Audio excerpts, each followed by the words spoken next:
kwa habari za uhakika, kijamii, michezo, burudani na... Tumekagua mradi wa shule ya sekondari Saashisha, tumekagua Machame Girls na tumekagua hapa. Tunazungumzia zaidi ya bilioni 1 katika maeneo yote haya. Tunazungumzia bilioni 1 kwenye shule 3 tu. Hapa hatujaweka na shule zingine. Nitoe rai kwa wakandarasi wote waliokuwepo katika wilaya ya Hai ambao wamepata kazi.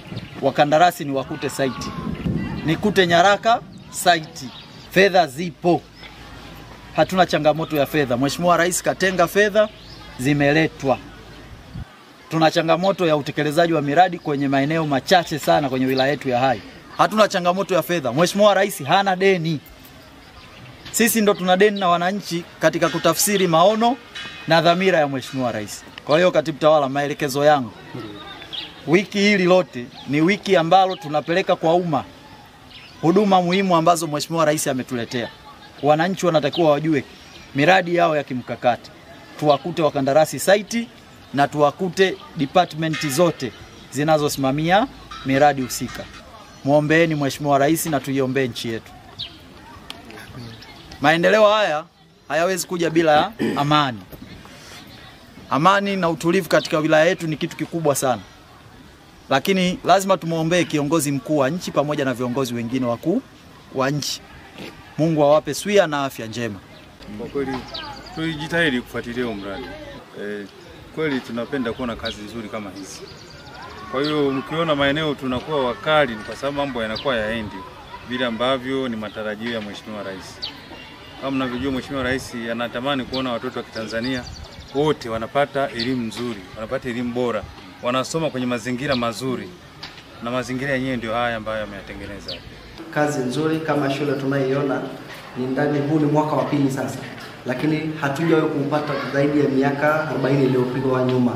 Kwa maana hiyo ni furaha yetu kuona, lakini pia kwa jitihada zenu kama wawakilishi wa Rais kwa kufika kwa wakati na kuangalia mazingira yaliyopo. Lakini kwa kazi nyingine umeme umesheheni, maji, hongera kwa serikali. Lakini tunashukuru sana kwa sababu tumepata mheshimiwa mkuu wa wilaya ambaye ni mchapa kazi kweli kweli.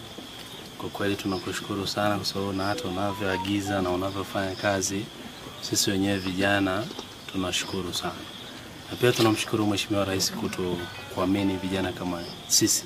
Mheshimiwa, kwanza mimi nitoa shukrani zangu za dhati kwako kwa ujio wako. Nimejifunza mambo mengi kwa muda mfupi tu ambao umekuwa hapa. Kwanza zaidi kuweka umakini zaidi. Nimegundua ni mtu makini sana na pia mdadisi na mchunguzi. Kwa hiyo kwa hilo tu tayari tumeshajifunza jinsi ambavyo tunapaswa kusimamia kazi. Mimi si mtaalamu, lakini kwa namna yako ya ujio wako wa leo nimejifunza vitu vingi sana ambavyo vitanisaidia siku zijazo nizidishe umakini katika swala zima la usimamizi wa miradi. Chague Samia kwa sababu ana akili pana, ana akili refu. Maana karibu kushinda wanaume. Sekondari nyingi sana amejenga. Na mimi nimeona kwa kweli anapawa kwa sababu tumejengea sekondari. Maana mimi nimeshaona ana akili pana sana na ana akili ndefu tena. Mtanzania wengi anasoma, anapata akili, nchi yetu anaendelea mbele.